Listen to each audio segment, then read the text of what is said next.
What's up, guys? I'm Caden with Crypto Now or Never. Today I'm going to be giving an update on ICP. Please do me a favor and hit that like and subscribe button. Help me pump that algorithm. I would greatly appreciate it. None of this is financial advice. Let's get into it. So to be honest with you, ICP has been getting hammered since my last video. In my last video, it was over $14 and now it's currently $11.33. Although that also aligns with the fact that Bitcoin has dropped almost 10K since my last video. But the market cap is 5.2 billion, which ranks 24th among all cryptocurrencies. And then their circulating supply is 461 million out of a total supply of 516 million. And then as usual, if you guys are looking to buy the dip on ICP, I recommend using Binance or Coinbase. I think those are the two easiest centralized exchanges to use.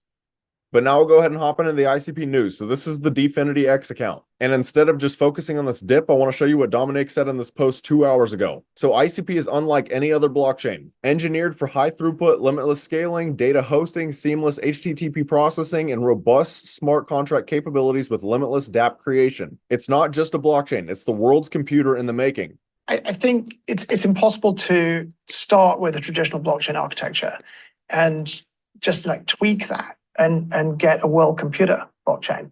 You have to start really at a very fundamental level and build the entire thing around the requirement that the blockchain has to be able to process unlimited amounts of data inexpensively, and scale is needed, process HTTP and things like that. And all of your design decisions from the beginning need to be based around the requirement that you're building a world computer.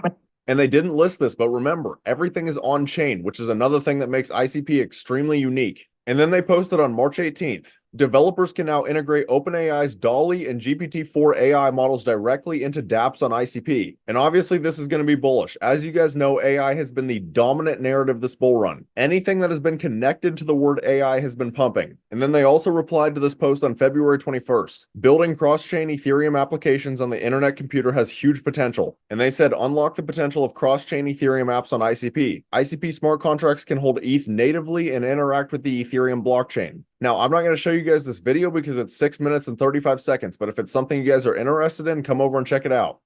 But now we'll go ahead and hop into some macro news that could affect ICP's price action, even though it's not directly correlated to ICP. So this is Watcher Guru's X account. And they just pinned a new tweet 15 hours ago. U.S. judge imposes sanctions on SEC for acting in bad faith and abusing power in a case against the crypto firm Debtbox. What a surprise this is turning out to be. And then 1 hour ago, MicroStrategy buys another 9,245 Bitcoin worth $623 million. And buying the dip is their specialty, and it always works out for them. And then 4 hours ago, world's largest $1.4 trillion pension fund in Japan looks into adding Bitcoin to its portfolio. And again, I cannot stress enough how important it is to see stuff like this. So many people are worried about this Bitcoin dump right now, but to be honest with you, I've personally been calling for a pullback for about the last 2 weeks. From a technical analysis standpoint, we needed a pullback. We were extremely overbought. So if you are one of those people that is getting worried about this dip, just look at the bigger picture. And then I've talked about this one in several of my previous videos, but I think it's cool. So March 17th, Solana flips BNB, becoming the 4th largest cryptocurrency in the world by market cap. Now, I want to see where they're actually sitting at the current moment as we speak. So Solana has a market cap of 80.5 billion, BNB is 77.5 billion. So Solana at this point is still ahead of them. But that just goes to show that it is still possible for layer 1s to flip other layer 1s. And I'm actually going to go down a little bit farther because one of the biggest reasons for that is because of this right here, March 15th. Solana records its highest daily DEX volume in history, surpassing 3.5 billion. And the reality is that volume is everything in crypto. The second that you see something like this, it is screaming that this crypto is about to explode or it already exploded. But anyways, while we're on X, you guys should come over and give your boy a follow at Crypto Now or Never. I post on here pretty much every single day, and I'm constantly calling out opportunities that we are seeing in the market. And we've actually been making some enormous gains, so I think you guys might get some very useful information. But now I do also want to take a second to talk about my private Discord through Patreon. So at the current moment, I have 3 different tiers: a general Discord / trader tier, an exclusive tier, and then a VIP tier. But there are many benefits to joining my Discord. For example, this is going to give you guys closer access to me, and you guys are going to be able to track the cryptos that I'm personally buying, selling, considering buying, and even the cryptos that I currently hold. And just understand, a lot of these cryptos are microcap gems, less than 10 million in market cap. And the cool thing is it's not just me calling out cryptos. My community calls out opportunities that they are seeing all the time. time. Just to show you an example, I want to give a shout out to my boy Chop right here. He called out Apu, which is a meme coin, and usually we don't invest in meme coins. However, he saw an opportunity in the market, and I agreed with the opportunity he was seeing. So I posted a buy alert, and within 4 days, we are already up 700%. And understand, this is while Bitcoin is dumping, but we have been making so many gains throughout here, thousands of percent. So if this sounds like something you guys might be interested in, I have the link right here on my YouTube homepage, and it's also in the description of the video. I would love to have you guys in here.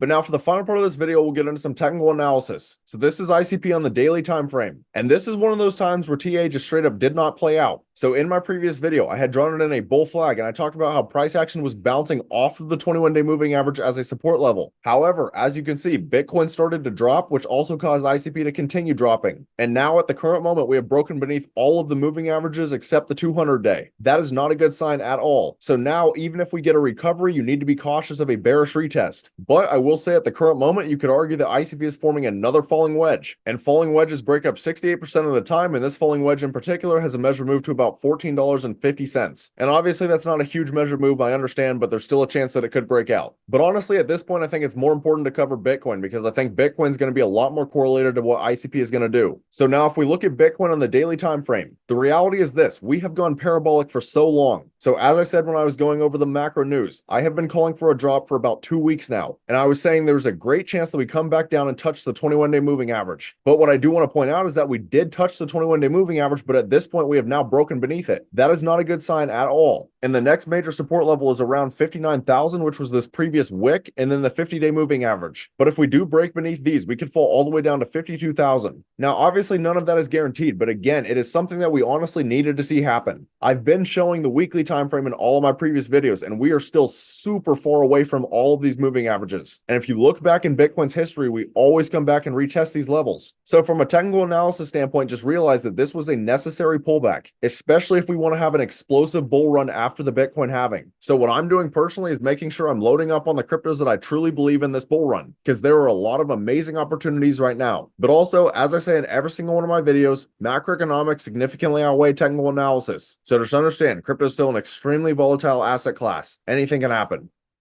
But that's about all. Let me know down in the comments, how high do you guys think ICP will go this bull run? If you found this content valuable, please do me a favor and hit that like and subscribe button. Thank you guys for watching. Have a great rest of your day.